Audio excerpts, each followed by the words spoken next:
3 vueltas al circuito.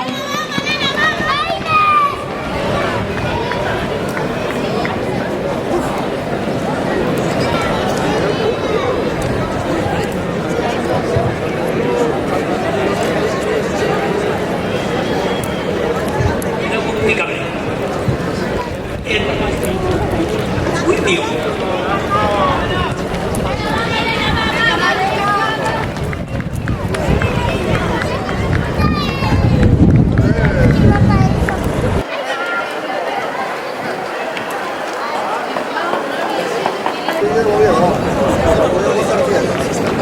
Primera vuelta para las cadetes femeninas.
Paso por meta, resta una vuelta.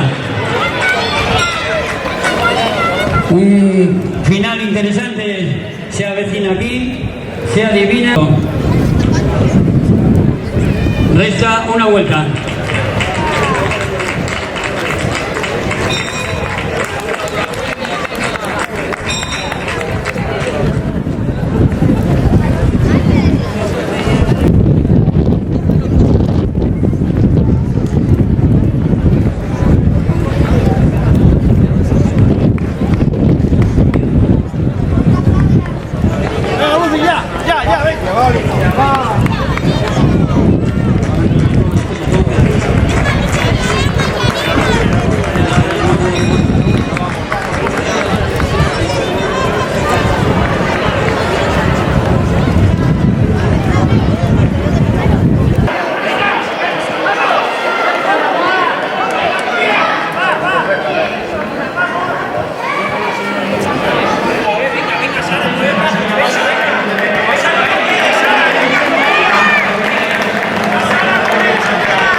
Venga, va.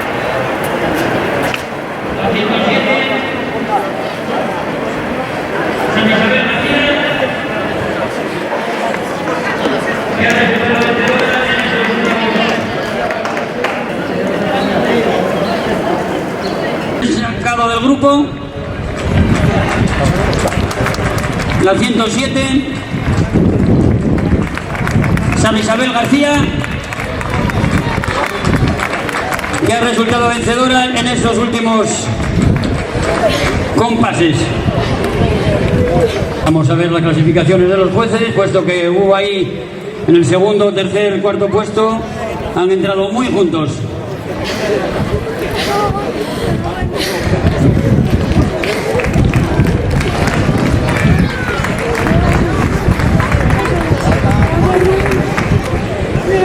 Próxima carrera, cadete masculino, a las órdenes del juez de cámara de llamadas.